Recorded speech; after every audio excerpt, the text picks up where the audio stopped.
Hi, this is Raji, and this is Making Brews and Paying Dues. I'm an actor who you probably have not heard of, unless you really love theater in the regions or you've seen High Maintenance on HBO. I made my rent in like a day. It was amazing. I spent some time as a barista in Brooklyn, New York, and I met really wonderful creative professionals that have stories to share about how they overcame hardship on the way to where they wanted to go. This show is a love letter to us millennials about persistence, hard work, determination, and I know that you will enjoy it. Hey everybody, thank you for tuning in to our very first quarantine conversation edition of Making Brews and Paying Dues. This conversation was just recorded from an Instagram Live since we're not doing in-studio interviews during this COVID-19 quarantine. Today's conversation is with actor Michael Kostroff. He's known for his work on HBO's The Wire. He can currently be seen on HBO's The Plot Against America weekly right now as part of its miniseries.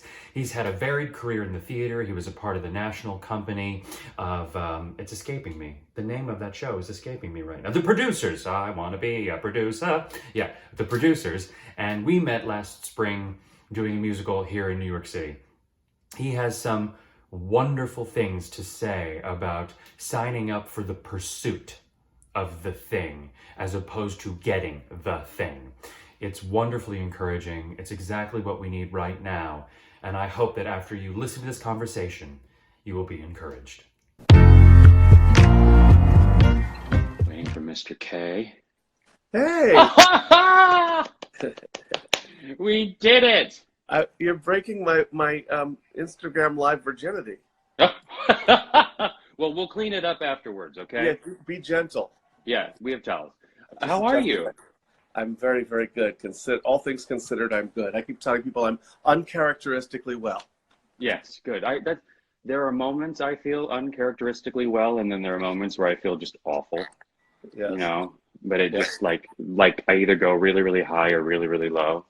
Are you hearing the 7 p.m. celebration outside my window?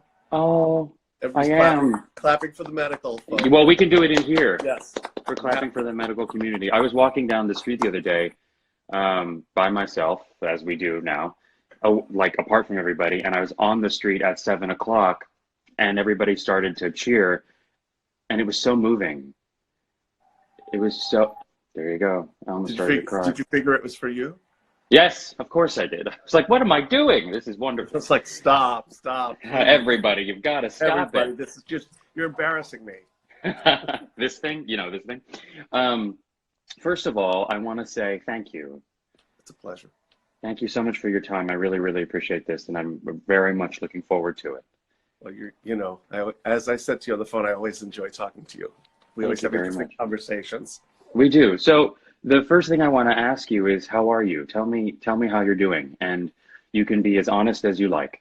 No, I mean it when I say I'm uncharacteristically well, and here's why. I suffer from depression, so it would have been understandable if I had fallen into a deep funk, and I'm prone to worry, and I have classic middle child syndrome where I think I'm invisible and I'm going to be forgotten, and in spite of all that, I've been having a kind of a okay time.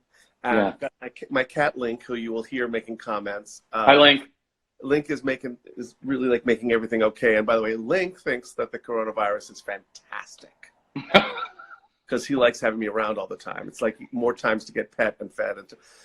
So the answer to how I am is it's weird because I'm fine, and I don't. It sounds weird to say that, but look, I am. It's not just we should be grateful if we're alive and healthy. It's that I am experiencing that gratitude. Do you know what I mean? The difference is it's not like I should. It's just like I'm thinking, I'm better off than a lot of people. Right. I have my quarantine family, which is a small group of friends. We haven't seen anybody else, and we've seen each other almost every night. And you have to forgive me because I'm long-winded. When you said this, no, I'll cut you off. This is not going to be a half hour. I'm just. Well, we can keep going. I've found, I've been doing creative projects. I've dove into a book that I've been meaning to write for a long time, and I've been procrastinating about. And I'm teaching an acting class once a week online, which is Oh, a surprise. fantastic. Hadn't planned on that. Some coaching clients of mine put that together and said, let's do scene study. I'm like, great, done it. So I'm hanging in there. But I also I think I'm more pessimistic than a lot of people, because I think this is going to last a long time. You think this is going to last a long time? Okay.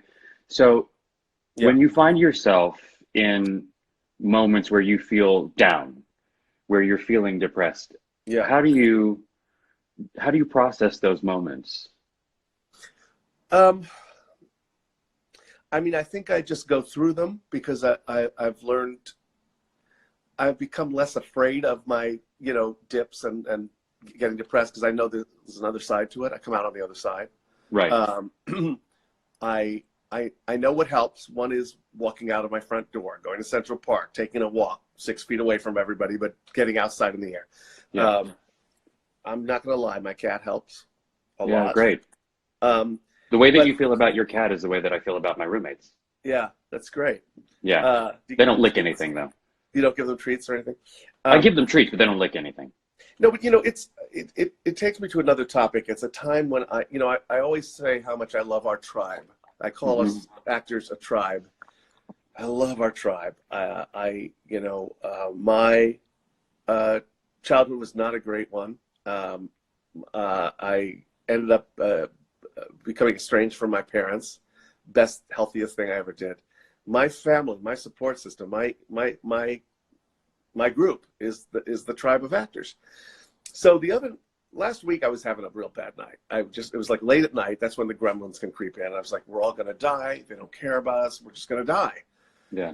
And me being me, I just put that on Twitter. And this actor who I don't know that well, but we love each other's work. He said, me too. I'm freaking out. Want to get on FaceTime? I said, oh God, yes. And we just looked at each other. We had a drink together, and we're like, I'm not going to sugarcoat this. This is frightening and sucky, but you're here and I'm here. Like, hello, brother. And it was like, that really did get me through that particular moment. That's great. I will say that going through this situation now, it's wonderful that we have this technology. Yes. True. I'm very, very thankful that we have this technology in the midst of this pandemic. It doesn't make it okay, but it makes it so much more bearable. That's right. How do you think those of us who have lost our industry, like you and me, and not having the professional outlet that we had, how do you think we can continue to have that outlet in our lives? If you think we should, do you think we should honor the feelings and stay home and do nothing? Or do you think we should continue to do what we need to do to feel creative? I really want to throw out the word should. Okay. I feel like with this shit going on, all bets are off. Whatever you need to do to get through, you got to do to get through, short of committing a crime or hurting somebody. Right. Because I feel like, I really appreciate there have been a couple of articles saying, relax with trying to be productive. I'm being productive because it's therapeutic for me. It makes me feel better. Right. So I don't think there's any should. I would not say we should all be doing but I do always advocate for this. The elephant in the room is finances. I think we're all freaked out. If you've been making a living in the arts as I have, you're fucked for the moment. And not only the arts, what am I saying? Restaurants, that's a looming fear. And the thing is, I always say, if you're not in crisis today, you don't get to panic. You can panic as soon as there's a crisis. It's that old saying, a coward dies 1,000 deaths, a brave man only one. Yeah. It's like, I've tried to break myself of the habit of, oh my God, what if, going through all those things. So for the moment, I have an apartment. Anyway, that's one thing. The other thing is this. I feel like for artists, sometimes when we're in that, oh my God, I'll never work again, blah, blah, blah. What we really need is what I call actor vitamins, meaning the artistic thing. It sometimes feels like what we need is a job, when what we really need is to get some friends over and read a play. I will say that I've been involved in a play reading group. I've been involved in teaching and writing, and all of those things are, I think, just for me, keeping me sane. It's making me feel like I'm still an artist, and and I haven't lost my right to be an artist by virtue of this horrible plague. Yeah. Okay. You know? I hear that. I love that sentiment about don't panic until there's a crisis. I've had to learn that. I've had to learn that for myself, because it's very easy to get preemptively frightened. You know, what if I get the disease? Well, if you don't have it today, then you don't have to do anything in advance other than social distance and protect everybody, protect yourself. But in terms of worrying about it and what am I going to do next, you don't get to have that panic yet. Yeah. Can you tell us how you started in the business? No. Okay. Then next question. Okay. I'll tell you why that's the question I always dread. My story doesn't have neat little markers. There wasn't really a time that I started. As soon as I knew there was such a thing as acting, I wanted to do it. I also never thought I would have any success at it. I also was a very lost young guy. There's a lot about that I don't even understand. I look back at who I was when I was young, and I was really sort of in a cloud. I didn't understand myself, or I wasn't comfortable just presenting myself in the world. There was a lot of psychological stuff going on. So I think it took me a lot of therapy to even present myself. The reason that I teach the class that I teach, Audition Psych 101, is because auditioning was a nightmare for me. So,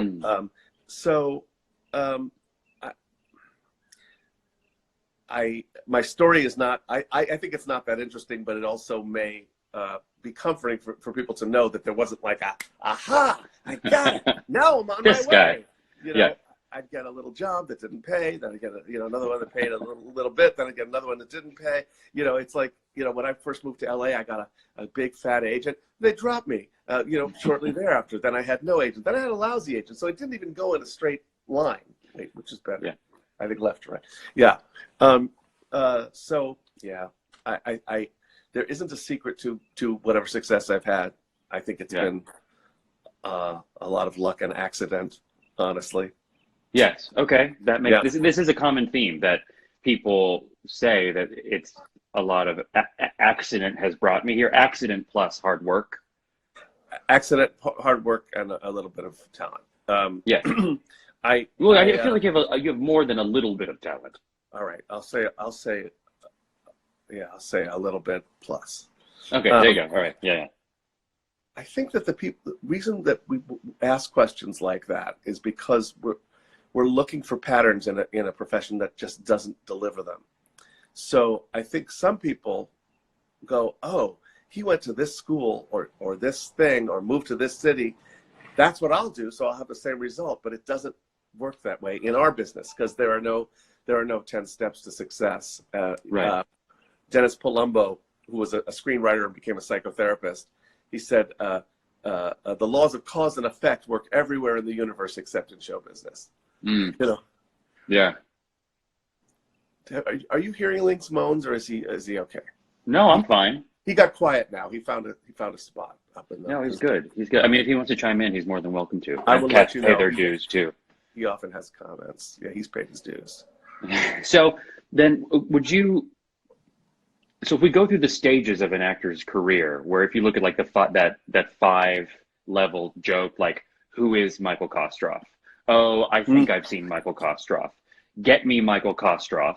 Get me someone like Michael Kostroff. And then who is Michael Kostroff? Those 5 stages. Where would you put yourself? 2. I think I've seen Michael Kostroff. Yeah. I don't think I don't think a lot of people know me by name. Mm-hmm. But a lot of people, when they see me, go, oh, that guy, which, listen, I never thought I'd get there. So that's really cool. I get stopped on the street by people who like my work. I'm like mind blown by that, just mind blown. I never, I've lived a life of low expectations, which is something I recommend because everything's a wonderful surprise. I'm so pessimistic that anytime anything goes right, I'm like, wow, that's great. So I'm content with that. I mean, I think it's kind of neat. Once in a while, I have Get Me Michael Kostroff. Once in a while. Mm-hmm. So let's say Yeah. instead of being like firmly at 2, you're beyond 2, on your way to 3. Do you feel? Sure.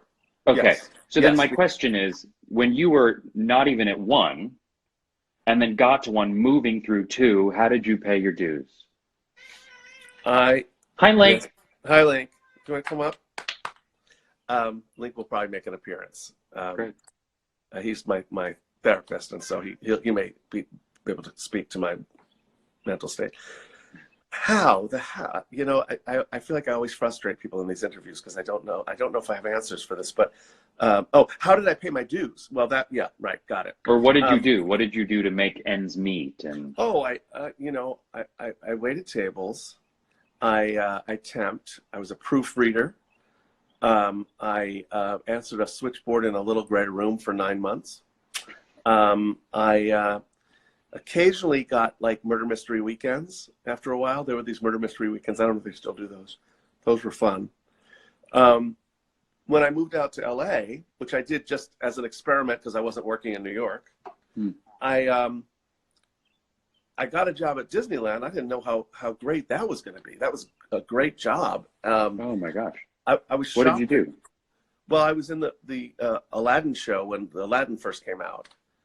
And I mean, it was shocking to me because I heard people complaining about it. And I was like, we don't have jobs in New York where you perform for a living, short of performing for a living, you know, like short of like, so I was like, I really like woke up every day so happy to go to work because the quality of the production was really high. We're entertaining people who are having a great time. I thought it was wonderful. I did 2 shows at Disneyland, and then I became a freelance writer for Disneyland, which was an amazing job. Oh, that's really cool. Yeah, all kinds of like special events for them. That was pretty fancy. That was like I got to. I used to go to Disneyland every Sunday when I was a kid, so I don't know. Maybe I saw you in the Aladdin show. You might have. Or you might have seen a parade that I created on paper, or any number of things. So that's pretty cool. Oh, that's really cool. Yeah, no, I did a lot of and miscellaneous other jobs. I think the worst one was I worked for a company that did research on films. How do I put this? We had to recruit people to attend test market screenings of new films, and so we're standing outside movie theaters, you know, trying to sign people up, and we couldn't tell them who was in the movie or why they should come see it, and people always thought it was a scam. So it was horrible job. Horrible. When you were waiting tables, Yes. did you ever have a moment where you thought, I'm done. I am done with this. I'm throwing in the towel. I don't want to wait tables anymore. I can't go on, like, this whole thing is becoming too much for me. No, I enjoyed waiting tables because it was like you get to entertain people and study people. I liked that. I also felt like, especially back in the day, that was the actor job. So it made me feel like I'm in the club. I'm a struggling New York actor. You're part of the tribe again. Yeah, and so I thought it was kind of cool. You know, I mean, this is in my 20s. It's a job for people in their 20s, I think, ideally. Sure. I liked it. You know, I liked it. Okay. Did you ever have a moment? Have you ever had a moment in the career where you thought, I'm done with this. I'm throwing in the towel. This is too hard. I don't think I have. I really need to define that though, because what I signed on for was the life of pursuing this without an expectation of outcome. I think it's my calling. So I think we have to be content just going, I'm wearing the name tag, I'm packing the briefcase, I'm going to work. I'm signing on for the life of an actor, which means probably not working, probably not being successful, because those are the stats. This is not because I'm not good or anything. Those are just the stats. Nobody makes it.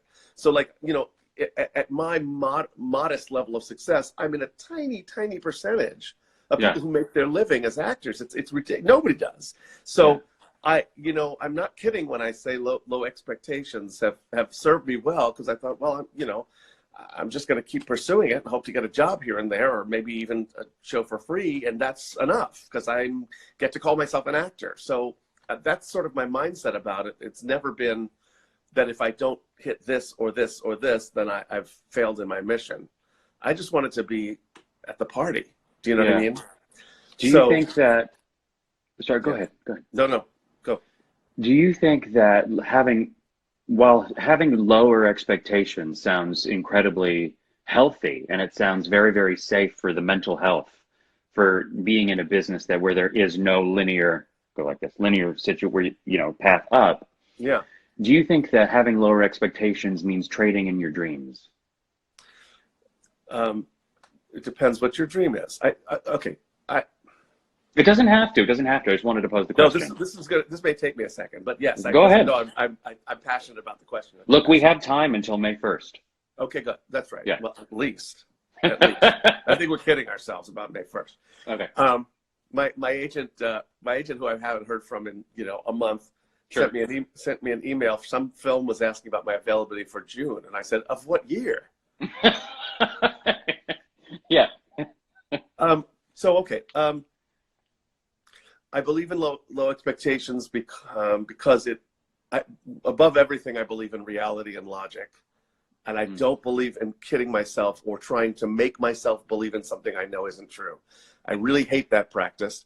And it's something that shows up, frankly, a lot in the positive thinking movement. And we now live in a time where young people are being told, believe in yourself, believe in your dreams, don't say anything negative, say I'm the best and I'm going to make it, regardless of whether you have talent or training or anything, that poof, that's going to do it like magic.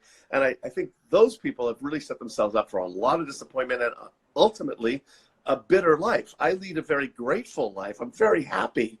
That's an exaggeration. I mean, I'm not. No, I mean, what's interesting is that when you say stuff like this, I can understand how people would say like, oh, he's such a pessimist or something like that. But I can tell you when I'm with you one-on-one and we have coffee or something, I never leave thinking like, oh, that was so draining because he's so negative. It's very interesting because your mindset is so realistic, but your spirit is so positive.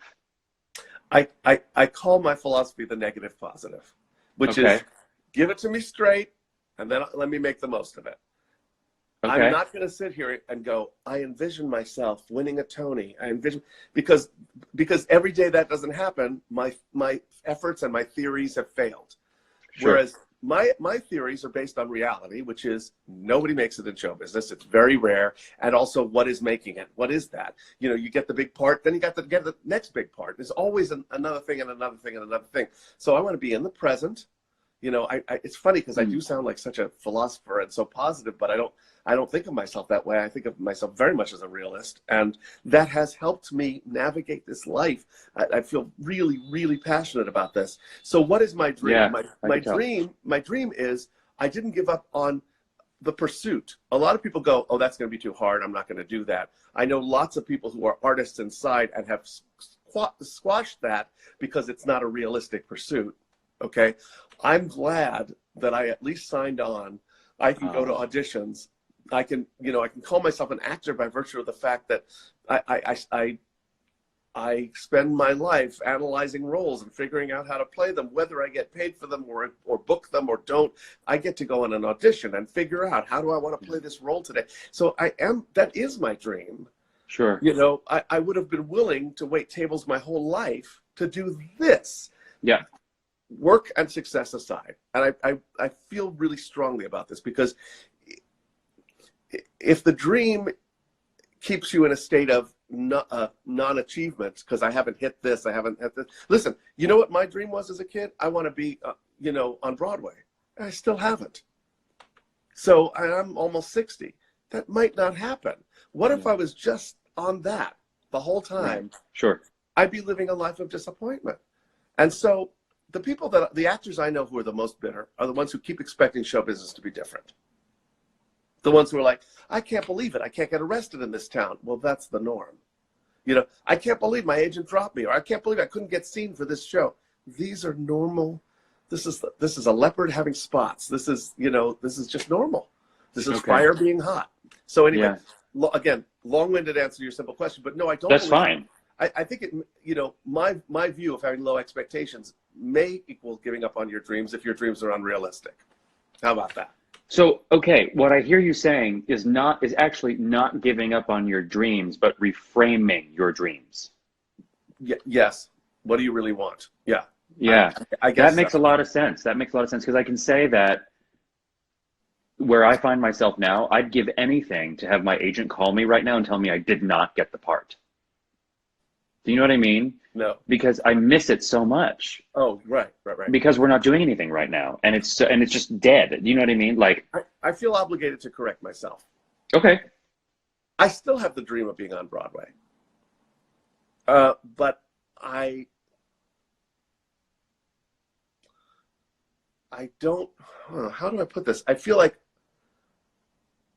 I don't. It doesn't fall to me to manifest that, to force it, to make it happen. I'm going to pursue it. It may or may not happen. That has to be okay. Does that make sense? That makes a lot of sense. So You say, to use your words, you lead a happy life, right? When you say you lead a happy life, and your happiness is not determined by whether or not your dreams are coming true. I think that's the difference. That's it. Thank you. That's it. There are actors, and not only actors, there are people in the world whose happiness is determined by whether or not the dreams are coming true, wouldn't you say? And then there are people who are a lot more healthy mentally, spiritually, whose happiness is not determined by whether or not dreams are coming true. I mean, just to be on the path. Well, I also think that, again, some of the modern day philosophy that I find fault with has us, being able to manifest and create anything that we want. And if you don't have it, you're not doing it right. And I don't believe that for a second. Shit happens. And also in our business, you can't manifest somebody else's casting decision. Is that not the truth? That's so, and then you can extrapolate that beyond our business. You can't manifest anybody else's decision, period. No. They're gonna make that decision. No. If I right. if I were single and I saw a cute girl, I couldn't manifest her dating me. She'd have to want to. So this whole thing about like I'm going to manifest my career and envision myself on the set. I just think that really is. It sounds like you're doing something positive, but you're really setting yourself up for a lot of confusion and bitterness. Anyway, long-winded answer to your simple question, but yes. No, I love it. So for those of us who have just joined, I'm talking with Michael Kostroff, who hang on 1 second. Okay, and I think we're going to get a special appearance by Link. Hi, Link. He's quieter if I hold him, so that's fine. Link, how are you holding up? Link is beautiful. My friend Marissa would love Link. Link thinks the Corona's great. He loves it. He's like, more treats, more pets.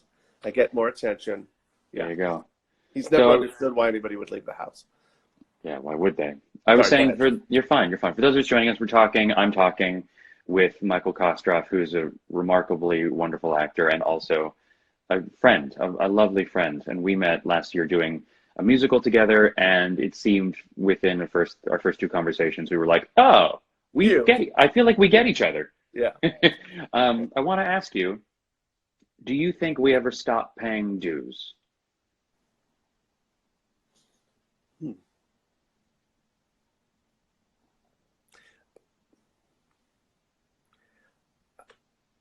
You stumped me. I guess I will say I don't feel like I'm paying dues. That's weird. Go ahead. I love it. But that's just how I feel. So I think the answer is yes, potentially we do. We can get to a place where we're not paying dues. Again, a lot of it is framing, but when I was doing that terrible job recruiting people for test market screenings, I was paying dues. When I was waiting tables, I was paying dues. When I was answering a switchboard, I was paying dues, and acting for free, and all of that. And there were years when I did not see a movie. I did not eat a meal out. I lived on soup and tuna and mac and cheese, and all in the same bowl. No. Oh.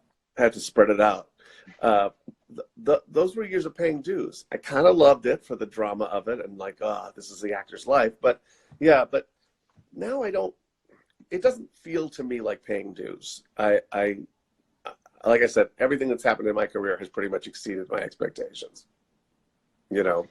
Yeah, the lesson I hear there is about mindset. Yeah, it is. And it's interesting because, I mean, I know that for people sort of in our circle, they look at me like, that's wild success. I'm not wildly successful. I'm not a name. I'm not a celebrity. I'm not a series regular on a show right now. You know, there are a lot of levels, you know, but I feel like, God, I still can't believe people pay me for this shit at all. So I doesn't, you know, honest to God.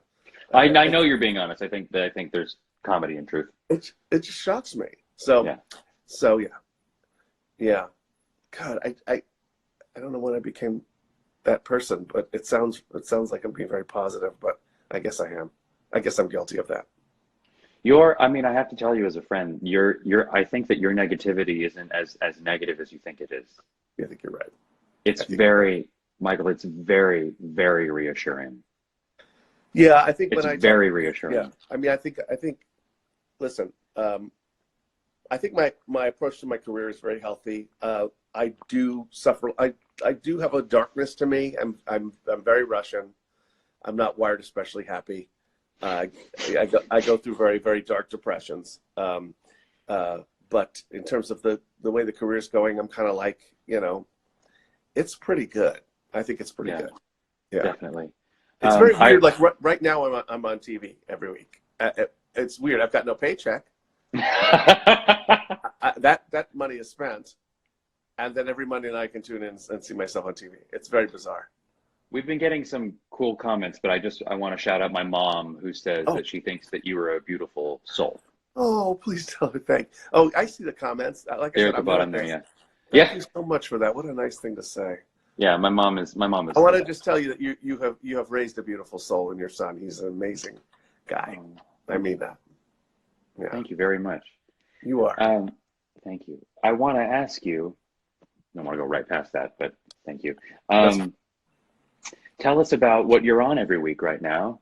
Oh, I'm on a show called The Plot Against America. It's a 6-part miniseries on HBO. That's fictional history, like The Man in the High Castle.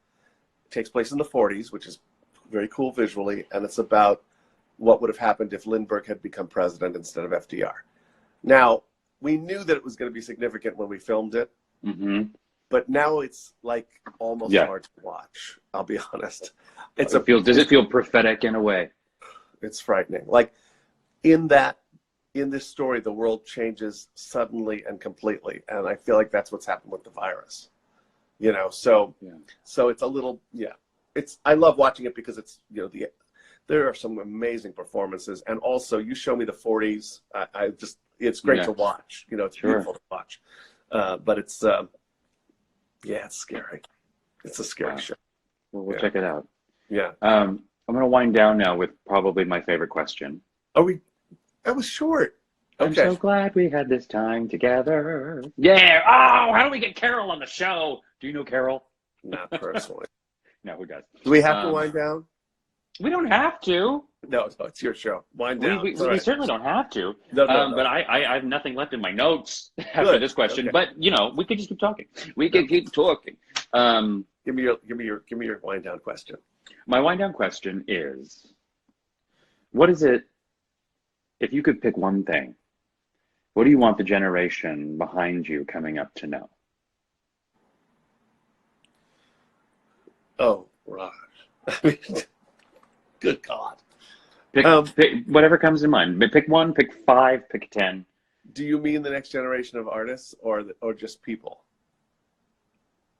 What do you think? No, I'm just kidding. Well, it's supposedly like for me, artists, but I also want it to be relevant. I mean, we'll extrapolate it for sure, but we'll start with artists. That makes it easier. So it's going to be 5, 6, 12 things. It's taken me a long time to learn that spark in us that makes us want to do whatever our art is enough. What I mean is, that's your pass to the party. That's your entitlement. You don't have to keep getting approval to be the artist that you are. You don't have to keep asking for permission. You don't need to get hired or approved of to do your art. The fact that you want to do that already puts you in a category away from a lot of people. But not everybody has that urge. That urge itself is sort of the magic. It doesn't mean that everyone's equally talented. It just means that you should do your art, and not. We're very, very harsh in our self-criticism about that. That's one thing. I think, this is a repeat of the theme that we've been talking about. Enjoying the journey, which used to sound like such a corny idea to me. It's the only way to survive. To say, okay, I don't have this, I don't have this. What do I have today, and how much can I enjoy it? I think we're all doing that now in quarantine. We're like, okay, I can't work as an actor. I can't do this. I can't do that. So what can I do? What can I do? Okay, I can get on Zoom. I can do Instagram Live. I can connect with people. So I think in investing in what's accessible rather than obsessing about what isn't accessible is really key to mental health. And I guess the last thing that I can think of off the top of my head is nothing is ever worth being ugly. No opportunity. No opportunity is ever worth being ugly, because it really does. It will come for you eventually. It just does.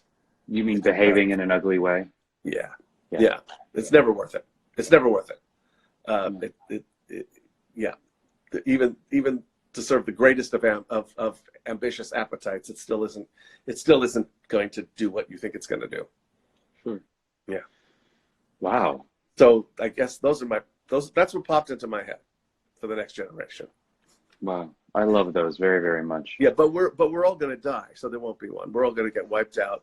I had to undercut my message. Well, I had to undercut my message. On that note, everybody, thank you for tuning in. Good night. Michael, thank you very much. It was such a great pleasure, and I look forward to you and I being able to sit together at a coffee shop again. I agree. Very same. Thank you. My pleasure. Goodbye, everybody. Be safe, be well, be happy. That's my prayer. Bye. Bye.